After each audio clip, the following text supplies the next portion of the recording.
Hello dear, मैं महेश राठौड़। आज हम सीखने वाले हैं बीजीय व्यंजकों का गुणा कैसे करते हैं। अगर आपको बीजीय व्यंजकों का गुणा करना नहीं आता तो ये वीडियो आप लास्ट तक देखिए, जिससे आज के बाद आपको बीजीय व्यंजकों का गुणा करने में कभी भी कोई भी परेशानी नहीं आने वाली। आइए स्टेप बाय स्टेप इसको कैसे हल करते हैं वो हम सीखने का प्रयास करते हैं। लेते हैं पहला क्वेश्चन है x प्लस 1 का गुणा करना है x प्लस 3 में। तो इसको हम कैसे करेंगे? तो यहाँ पर हम क्या लिखेंगे? हल लिखेंगे और हमको क्या गुणा करना है वो लिख लेंगे। x प्लस 1 का गुणा करना है x प्लस 3 में। तो देखो हम क्या करेंगे, पहले इस x का गुणा x प्लस 3 में करेंगे, फिर 1 का गुणा x प्लस 3 में करेंगे। कैसे? यहाँ पर लिख देते हैं हम x गुणित x प्लस 3। इस x का गुणा x प्लस 3 में करेंगे, फिर यहाँ देखो प्लस का चिन्ह है तो प्लस लगा देंगे, और इस 1 का गुणा फिर हम x प्लस 3 में करेंगे। ये हमारी क्या रहेगी? फर्स्ट स्टेप रहेगी। अब यहाँ पर देखो इसका अंदर गुणा कर लेंगे।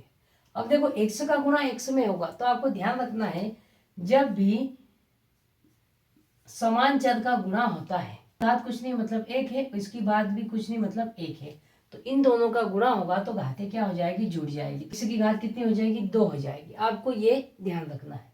अब देखो x का गुणा x में होगा तो क्या हो जाएगा? ये x वर्ग हो जाएगा। फिर देखो फिर x का गुणा 3 में होगा तो कितना हो जाएगा? 3x। अब चिन्ह देखो, ये भी प्लस का है ये भी प्लस का है, तो प्लस का 3x आ जाएगा।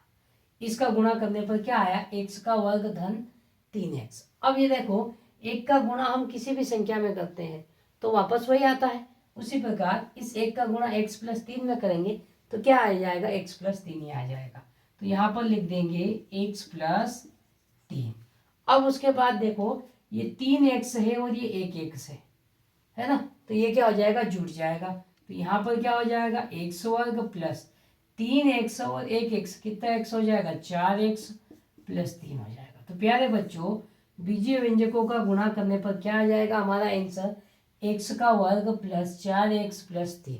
इस प्रकार हम इसको स्टेप बाय स्टेप हल किया। अब लेते हैं अगले कुछ क्वेश्चन जिसके द्वारा आपको और अच्छे से समझ में आ जाए। तो लेते हैं बच्चों क्वेश्चन नंबर दूसरा। क्वेश्चन नंबर दूसरा है x माइनस 6 का गुणा करना है 4x प्लस 9 में। तो यहाँ पर देखो कैसे हल करेंगे हम।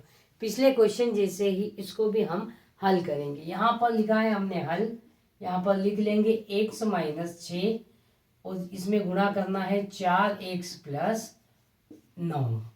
4x प्लस 9 में गुणा करना है। अब देखो यहाँ पर इस x का गुणा इस पूरे में करेंगे तो यहाँ पर लिख लेंगे हम x गुणित 4x प्लस 9।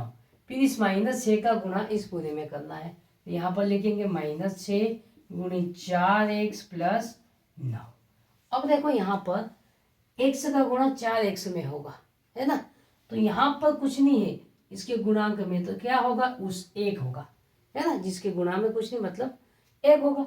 इस 1 का गुणा 4 में होगा तो क्या आ जाएगा? 4 आ जाएगा। 4 एकम 4।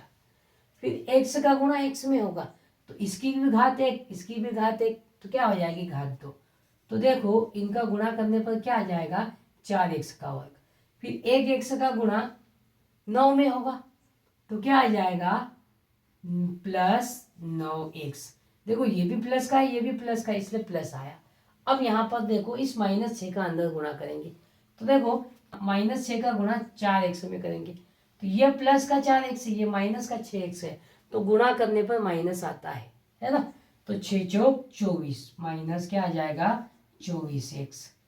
फिर माइनस 6 का गुणा 9 में होगा तो 6 9 में 54, ये माइनस है ये प्लस है तो क्या आ जाएगा? माइनस का 54। अब क्या करेंगे बच्चों? इसको हल कर लेंगे हम। क्या आ जाएगा? ये 4x का वर्ग, अब प्लस 9 है और माइनस का 24 है। जब भी ऐसी कंडीशन आती है कि एक संख्या प्लस की एक माइनस की तो हम घटाते हैं, तो 24 में से 9 घटा देंगे तो कितना बचेगा हमारे पास? 15x। और चिन्ह कौन सा लगा है? तो दोनों में से कौन बड़ा है? 24x से बड़ा है, इसके आगे माइनस का चिन्ह है तो यहाँ पर भी कौन सा चिन्ह लगेगा?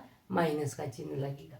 फिर बचा क्या? माइनस का 54। तो प्यारे बच्चों, इसका गुणा करने पर क्या आएगा, 4x का वर्ग माइनस 15x माइनस 54। इस प्रकार हमने इसको स्टेप बाय स्टेप हल किया। अब लेते हैं क्वेश्चन नंबर तीसरा। तो बच्चों क्वेश्चन नंबर तीसरा है 5x माइनस 8 का गुणा करना है 3y माइनस 8 में।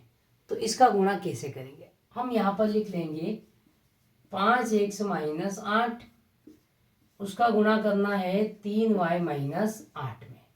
तो क्या करेंगे, पहले हम 5x का गुणा इस पूरे में करेंगे, फिर माइनस 8 का गुणा इस पूरे में करेंगे।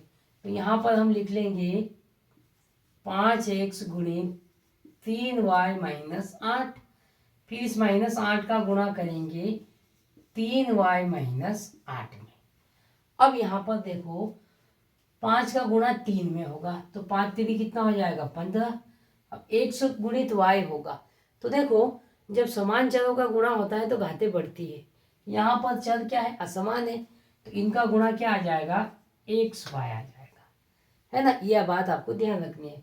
फिर यहाँ पर देखो 5x का गुणा 8 में करना है, तो 5 ऑटो कितना हो जाएगा 40, और x है तो x आ जाएगा। अब चिन्ह कौन सा लगा है, तो ये प्लस का ये माइनस का, तो चिन्ह कौन सा आ जाएगा, माइनस का, क्योंकि यहाँ पर दोनों प्लस प्लस के थे, तो चिन्ह कौन सा आ गया था, प्लस का। अब यहाँ पर देखो माइनस 8 का गुणा अंदर करना है, तो 8 3 कितना हो जाएगा 24, y है तो y लिख देंगे, ये माइनस का है ये प्लस का है, तो क्या आ जाएगा माइनस का 24y। अब यहाँ पर देखो 8 का गुणा 8 में होगा, तो 8 8 64, ये भी माइनस ये भी माइनस, तो इनका गुणा करने पर क्या आ जाएगा, प्लस आ जाएगा। अब यहाँ पर देखो इसके आगे हम इसको सोल्व नहीं कर सकते, है ना, तो हमारा जो गुणनफल आएगा वो यही हो जाएगा। क्या हो जाएगा, 15xy minus 40x minus 24y plus 64। तो प्यारे बच्चों इस प्रकार हम बीजीय व्यंजकों का गुणा बड़े ही आसान तरीके से कर सकते हैं।